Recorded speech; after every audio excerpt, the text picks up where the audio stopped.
Hello and welcome to Bandler's Banter. I'm your host, Aaron Bandler. Today's banter about my favorite band, The Who. It's more specifically The Who's guitar player, Pete Townshend, who has been my inspiration on guitar for years. Now, what makes me admire Pete so much are these four things: the windmill, guitar smashing, guitar feedback, and his playing. Now, I'll start with the windmill. The windmill is a guitar move where basically you move your arm up and through the guitar to play a chord, and it's become his trademark guitar move. Now, if you want to try this on guitar, you have to be very careful because it's actually very dangerous. I have tried this numerous times, and I have ended up hitting the strings on my guitar numerous times and pierced my skin. So if you want to do the windmill, do so with caution. Now the next thing we want to talk about with Pete is guitar smashing. People were known at the end of their concert to smash their instruments. And as a result, Pete was known for smashing his guitars. And this started completely on accident, because during one of Who's early concerts, they were playing in a low ceiling area, and then Pete accidentally hit his guitar in the ceiling. And he got so pissed, he took his guitar and then smashed it on the stage.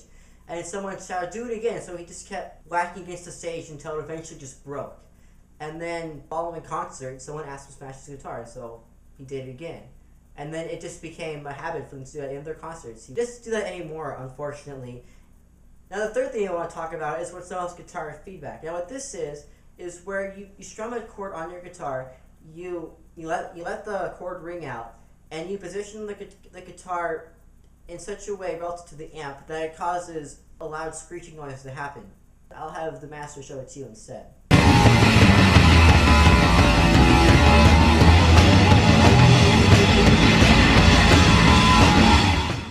Now, the last thing I'll talk about is his playing. Now, what makes Pete's playing unique is that typically most rock bands work where the drums and the bass hold the rhythm down for the guitar. But with The Who, it was the opposite. Drummer Keith Moon and bass player John Entwistle were the ones who were playing lead most of the time, whereas Pete was the one who would hold the rhythm down with his guitar chords. But as any guitar player knows, just playing chords over and over again does get boring fast.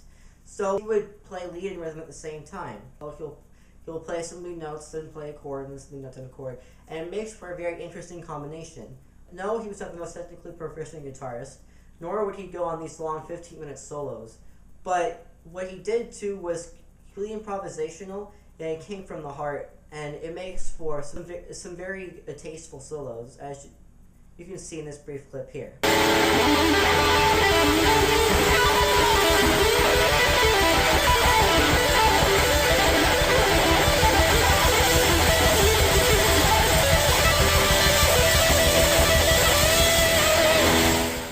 So that's it for today on Bandler's Banter. Thanks for tuning in.